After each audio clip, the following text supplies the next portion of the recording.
Hello, this is Azanar, welcoming you back to another episode of Diablo 2, Lord of Destruction. Last episode, we cleared through the cold plains in the cave, but now we're going to get on to completing this quest of killing Bloodraven in the burial grounds. We're going to grab the waypoint here, we're going to jump to the cold plains, and we're going to move over towards that area now. Now this episode is going to be a bit of a shorter episode. There is a few zones to clear through in the burial grounds, specifically two cave-like levels.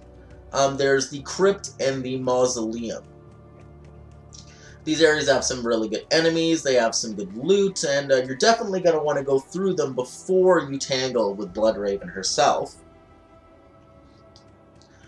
But all in all, going through these two areas and fighting Bloodraven won't actually take as long as the tasks what we've just accomplished. There is dark magic at work. Go into the burial ground here. You're going to get a couple enemies moving towards you, mostly skeletons and undead enemies. Makes sense, this is a graveyard, so she is going to be raising the dead. You're going to see the burial grounds is a smaller area. Oh, interesting. There's a lot of enemies here. With the actual cemetery itself being in the center. Oh, man. I'm not nearly used to this enemies being here. Oh, I think I know what it is. It's Bloodraven. Us entering into the burial grounds earlier must have alerted her or something, because there's way more enemies out here than there normally is. Bloodraven herself, while she's fighting you, will continue to raise undead minions to tangle with you, so that she can fire her arrows at you from a distance.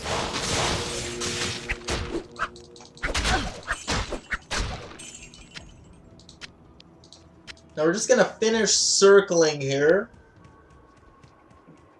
Won't take us too much longer. That's good enough. Now we're just going to regain our stamina here. And we're going to head into the first of the two areas we're going to be completing, the Crypt. Some money, always welcome. Right away, undead minions, Light Shank, extra strong. He's going to do more damage and he's going to have more health, and especially not take as much damage from physical attacks. Luckily, we're hitting him with magic, so whatever. Now, as I was going off screen dealing with our items, I had a couple extra gems here as well. We picked up this nice charm, gives us A2 attack rating, but I don't care about that. With 6% extra gold, this isn't going to be something that we're going to keep long term. But for the moment, we have the space for it. We might as well hold on to it. It's going to completely move down to the end here. And see what's inside of these.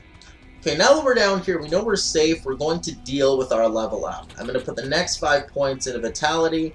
Give us more stamina and life. And for the next skill, we're going to put that point into Telekinesis.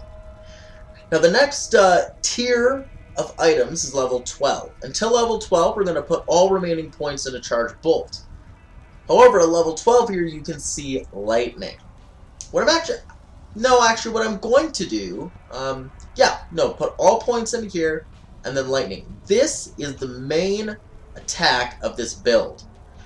Now the way this build works, you can see that it has bonuses at the bottom. Bonuses from Charge Bolt, Nova, and Chain Lightning. The way this build works is that you give yourself as much energy and cast rate as possible through upgrading your stats and certain gear that you are supposed to acquire. As well, you max out Charge Bolt, Nova, and Chain Lightning to max out the damage Lightning does, as well as maxing out Lightning Mastery. So you make the attack do as much damage as possible, you get as much mana as you possibly can to allow you to cast as many as possible, and you rapidly increase your cast rate to may allow you to fire off as many as possible. Hand axe and some leather armor. Very nice. Oh. Now, the one thing I will tell you that I don't particularly like about areas like this is that you can run into enemies without really even noticing them. They're very dimly lit. The enemies aren't particularly light due to the fact that they're dead. However, you know, the first act here is supposed to be very, very sort of this dark, undead area full of zombies and stuff, you know, very demonic in a way. The next couple acts aren't like that. The second and third acts are very, the second one is a desert, third one is a jungle. They have parts of them that are very still, you know, undead and demonic themed, but not as much. Fourth act, well, the fourth act is hell. So it's nothing but that. And then the fifth act is my absolute favorite. The barbarian demon war that you jump into is just, it feels very alive and exciting. And in a way, for me, it in a sense preludes what Blizzard has done in a lot of ways with World of Warcraft. I'm overburdened. Oh, we filled up on everything. I'm gonna drop that hand axe. It's ethereal. Ethereal weapons don't sell for much. Come on, just drop in there. We're gonna quickly go back to town here. Now you'll find that going back to town actually can take up a whole lot of time due to having to identify all the items that you come across. This is a situation that will eventually be solved. Don't worry, but for now it's simply annoying. Ethereals cannot be repaired. Never keep ethereal items. You can't repair their durability. They're not worth anything. The only time you ever keep an ethereal item is if you have an ethereal item that gives +1 to durability every amount of time, essentially repairing itself. Now we're going to go do something that we haven't done yet. We're going to repair items. Now, we don't necessarily have to right now. When your items become to a point where you should repair them, a little version of yourself, as you saw in the first act with those crappy boots I picked up, will appear. Yellow means you should repair, red means that they're broken. We're just going to come repair right now. It's 34 gold. We don't have very good equipment, so it costs almost nothing. We're just going to deposit our stuff in here. Now, what I like to do is to keep these in a bit of a line. And see, there you are. All nice and neat and organized. We're going to deposit our gold. We already have a good amount of gold, 12,000. Just going to jump back here. We're going to pick that hand axe up again. We might as well take it. And yeah, that's basically all there that's important to us.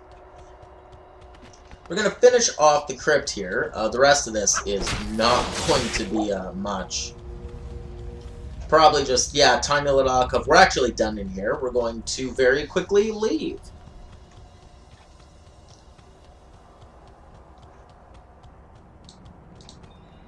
Okay, now we've left the burial grounds. We're going to skirt the outside of them here. Bloodraven herself is in the center here. We don't want to fight her yet. We still have one area to go through before we take her on. And that, as I said earlier, is the Mausoleum. Ooh, Eagle Orb. 1 to warmth.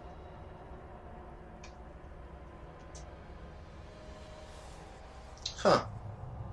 That's actually not terrible. I'm not going to use it. I could. Warmth, a 12% increase to mana regen is almost worth more than everything else there. But, no. That's fine.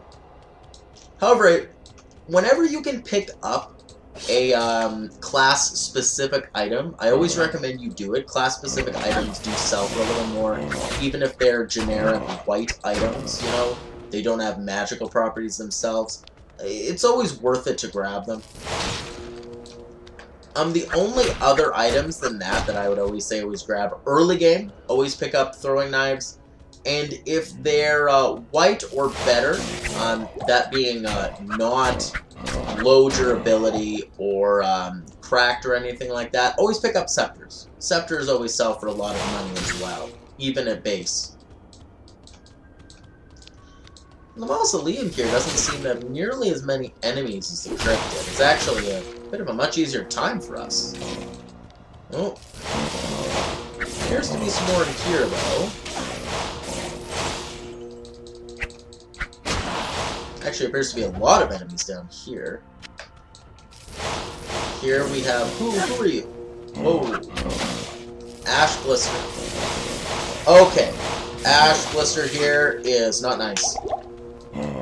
Ash Blister is lightning enchanted. Now you saw earlier with cold enchanted enemies, they freeze you. Well, lightning enchanted enemies will fire off charged bolts when they are hit with damage.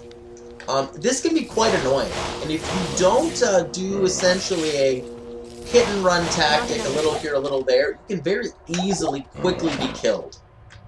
Oh, you know what, just die. Gonna pick up healing, mana, we're gonna pick up a dagger. Okay, we're good to continue on here. The defenders of the chest were outside the room. Leather armor looks nice. Key looks nice. Nothing else here, really. I could pick up those healing and mana potions, but the only thing we would use them for is to sell them for money. If we were to put them into our first slots here, we use them immediately, and it's not really, you know.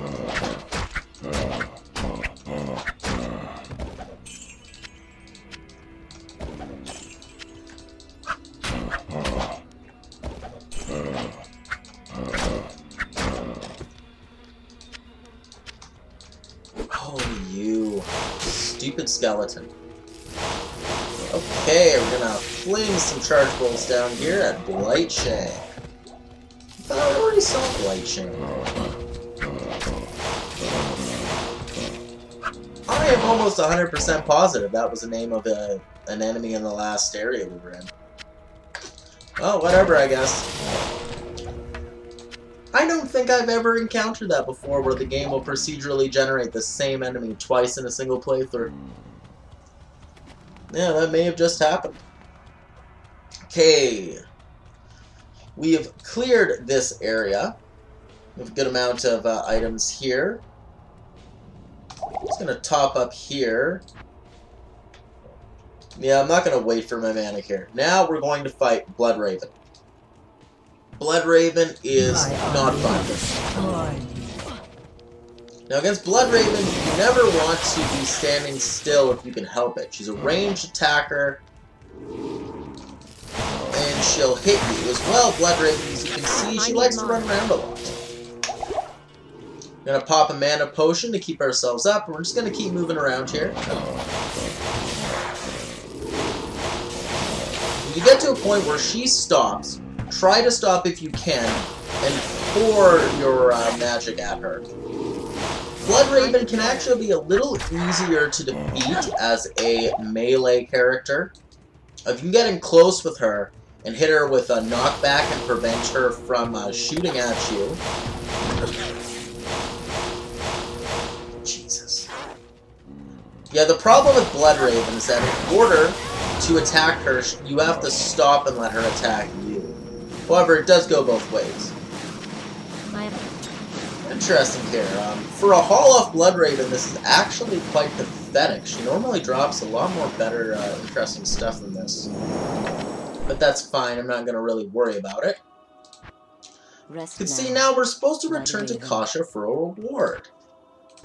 We are going to head back to town. We're all done. We're not going to talk to Kasha quite yet. First, we're going to go deal with Akara. Good day. And what she wants to do with us. Oh. Should not have picked up that guitar. Ooh, 582. Prevent monster heal. That's actually a decent item if you're into those sorts of things. 3 to mana. Nope, we have a better item than that. Leather armor here, 20. Yeah, see, it doesn't have the attacker takes damage from, but it's better defense, so I'm going to keep that. We're going to sell the rest of these crap items here. As well, I'm going to buy 2 mana potions, make sure we're topped up. Now, to go see Kasha. Greetings. Kasha before, she didn't particularly like us too much. She thought we were, you know, kind of dumb. I believe that you've defeated Bloodraven. It's gonna be a little, though she was once my insulting here. friend. You can see, I pray that her Bloodraven used to be her friend until Andaria killed and resurrected her. Now you can see here, we have a follower. Kasha gives you your first mercenary of the game after you defeat Bloodraven. Mercenaries are very helpful. It's, in single player, your only help. In multiplayer, obviously, you can play with other players, but you always want to have a mercenary. Now, this mercenary is useful for now. It will not be the mercenary we stick with through the entire game. There is a better mercenary in a couple acts that we're actually going to use. And we're not even going to keep Kyoko here. What I'm actually going to do is pick up this one here, Ianfa. Level 6, so the highest level you can get out of these early ones, and she has Cold Arrow. You want your mercenary to have cold attack to slow down enemies if possible. And if we go here, we can open, either press O or right click to open up her equipment. You eventually can also equip your mercenaries. Here we'll be able to equip her with a helmet, chest, and a bow to increase her abilities. But seeing that we have gone to the burial grounds, we've killed Bloodraven, and we've gotten our first mercenary, that is enough for this video. This will be Azanar signing off. Like this video if you liked it. If you really enjoyed it, consider subscribing to my channel, and I will see you in the next episode of Diablo 2. Have a good day, and goodbye.